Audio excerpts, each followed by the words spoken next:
Really excited to get to talk to Daniel Jeremiah, the lead draft analyst, NFL Network, the Move the Sticks podcast, all of it. DJ, how fired up are you for this week? Finally kind of getting close to the finish line. I'm stoked, man. Also the beginning line. Yeah, well, it's also like when these guys all exist on this size on my computer. Now I get to he's life size, see what they look like in person. So it's fun.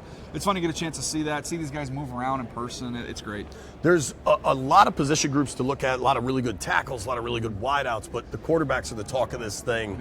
Yeah. What do you make of kind of the top three that have emerged? Jayden Daniels, Caleb Williams, Drake Maye.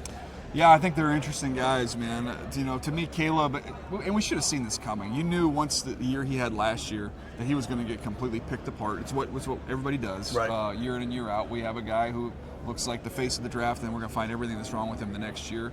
But man, the talent is ridiculous, and you guys have seen him forever. But I mean, every arm angle, the ability not only to throw at velocity, but to layer balls, touch balls, he's got all the tricks in his bag as a thrower. And then, when I watched him, and I'm like, okay, some of the bad habits that crept in towards the end of this year, and I'm like, man, well, you watch tape, it's a three-man rush, you're getting clean run-throughs. So if they've got 8 to cover my 4 or 5 guys I've got out there, and I've got instant pressure from a three-man rush, I'm like, I don't know what people want this guy to do on some of this stuff. And, I've made the comparison, people were saying all the Mahomes stuff. I'm like, well, take the player aside. They're in the same situation.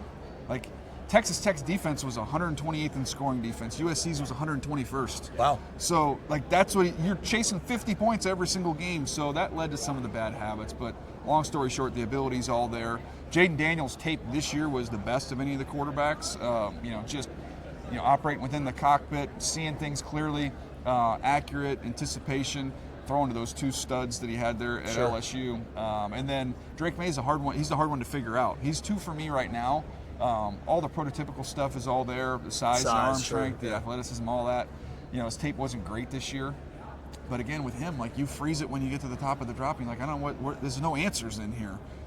So I would say he's the toughest evaluation of the 3. Is that the only thing that I've noticed watching some Drake Maye stuff, and I don't watch like you do, I don't pretend, but there are times where, and I don't know if it's because I just watched this with Sam Howell a little bit, but like he's bailing out of pockets that are there rather than stepping up into it. Is that something you learn over time, or is that a habit that forms? Yeah, I mean, I think that's a good point. I mean, to me, even more concerning for me this year was just I thought he got a little elongated. I think if you go back and watch him last year, he was more comfortable, and I think part of that was probably operating in less pressure. Sure. But then he got a little bit elongated with his release, so I think that's something he can clean up. But there's times with him, though, when they get pressured looks, and you just freeze it when you get to the top of your drop, and like, okay, where's the hot? What could he have done protection-wise? And I'm like, I don't know where the answers are here. Right. And that is something I remember saying previously, and I know they've had coordinator changes there at Carolina, but that has been something that's come up in the past there. Yeah. So it kind of reminded me of Sam. Yeah. There is that. I mean, it's just obviously just a bigger, obviously different type of. I mean, he's probably got 4 inches. Yeah. But look. Sam has had issues just holding the ball. Yeah.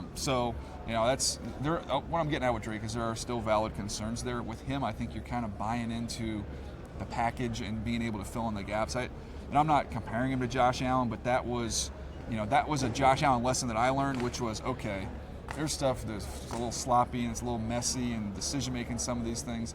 And I'm like, at the end of the day, he's big, he's athletic, he's strong, he's smart, he's tough, he's a great worker, he's a great kid. Like, Josh Allen will figure this thing out. And I think that's some of the mindset when you're going with the Drake Maye thing. Kind of, you talk about Josh Allen, who was really pretty raw coming out of Wyoming, right? And then Mahomes that everybody's chasing now. How much has quarterback evaluating changed since Peyton and Brady and even like Breeze, who was too small back then? Yeah.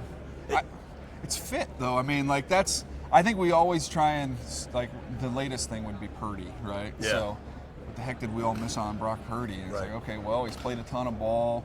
He's an incredibly bright, cerebral dude who sees the field really well, and the physical skills are just kind of so-so. And it's like, okay, so now do we go try and find that? I'm like, well, yeah, he's got Kyle Shanahan, and he's got a great offensive line, and he's got, playmakers all over the place. And it's like with Patrick Mahomes, we were trying to chase Patrick Mahomes. Yeah, he got to sit behind Alex Smith for a year and get coached by Andy Reid and throw to Tyreek Hill and Travis Kelce. Right. Like, the place you go matters so much in how that's handled. I was talking to Orlovsky about this the other day, and we were just talking about it. If you're going to draft a kid, I don't care how polished you are in college. If you're going to draft him and say, we're going to ask you to play quarterback for 45 snaps a game and we're going to chuck it 45 times, good luck. Right. I mean, what C.J. Stroud did last year was abnormal. But if you go in there and say, okay, look, our goal is we're going to get 25, 28 throws a game. I'm going to give you 8 to 10 of them. I'm going to give you speed. I'm going to give you 2 speed shovels. I'm going to get you a couple now screens. I'm going to get the ball out. I'm going to bake in some layups. I'm going to ask you to use your athletic ability. I might call a couple zone reads. Just go create, make some things happen that way. And then maybe 7 to 10 plays. I need you to sit back there, get from 1 to 2 to 3. But if you're going to ask the kid, like, look at Zach Wilson. Like, you just said, hey, here's the ball. Go throw it 40 times a game from the pocket. Sam Howell. Same thing. They're not ready for that. There's None no of these play guys, action. You don't help these guys separate. You got to help them out, man. Caleb ain't getting a 2, is he? I don't see think it. So I don't. My thing is, if you're the Bears, you're either taking Caleb or somebody else is coming up to take Caleb. It's tough with the DC audience. I'd love to make this about Caleb coming home, the Gonzaga alum. I just don't think it's going to happen, and I don't want to waste people's time. I did Jayden Daniels. I know you guys are going to have so much coverage all week on NFL Network, but just give me what you think of Jayden now. And the only concern, when he gets hit, it's like a car wreck. Yeah. The Ole Miss game. Yeah. It takes off, and it's just like in DC, it's like a yard sale. Robert getting hit. Yeah, being a little bit reckless there. Yeah. And he's not, and Robert wasn't lean, but he was rocked up. I'm anxious to see Jayden. I don't think he's built the same as Robert. So you're talking about a lean guy who can play. But not that same straight line runner Robert was. He's a little shiftier. Yeah, but I don't even think, though, I still think most of his stuff is done on a straight line. Yeah. I don't see him like shaking guys down and breaking guys off that way quite as much. But he's got both those guys have legit speed. So with him, the strides he's taken, the improvement, I love to see it. He's been through adversity, which is a good thing, I think, when you look at it. I mean, he's getting dinged because I love it. Everybody takes off on him, and then now it's like, oh no, let's bring him back down. So it's he throws a bunch of fades and throws a bunch of hitches or whatever. He's throwing to 2 first-round receivers. Like, you only judge him on what he's being asked to do. Right. And when you watched him, he's accurate. He sees the field clearly. I'm not going to throw here, but I am anxious to see him throw in person because I wanted to see how much horsepower he has. Sure. It's kind of like that with Bryce Young. I wish I would have had a chance to stand next to him and watch him throw because I'm curious to see what that looked like. See if you hear it. Yeah, it's just different. And for those like when you're watching the tape, it's like it's different. When you stand next to a guy and watch him throw, you can feel it a little more. I remember at the Senior Bowl watching Josh Allen throw whatever years ago. And wow, that's different. That's different. I know you got to run. When are you on? I imagine it's all week NFL Network draft coverage here. Yeah, we're going, man, Thursday to Sunday. So as soon as they get out on the field, we'll be all over it. So it'll be fun. I had one favor to ask of you as a Sun Belt guy. Oh, nice. Whereabouts? So I'm an App State guy. Why am I not remembering this? I used to live down there. I root for App State. Okay, my radio partner, Brian Mitchell, Yeah. Raging Cajun. Oh, gosh. Can you just let B. Mitch know that App is the #1 team in the Fun Belt? Well, look, if you can't get into App State, I think Louisiana is a totally respectable place to go play college football. I mean, you get a chance to compete for second place every year is exciting. Sure. But if you want to play in front of, the sold-out crowds every single game. There it is. Breaking attendance records that you set the year before. Luke Combs coming. Luke Combs? Yeah. I mean, we've got, what's our other country guy that went there that he doesn't claim us as much. So he wears a lot of Carolina stuff, but he went to App State.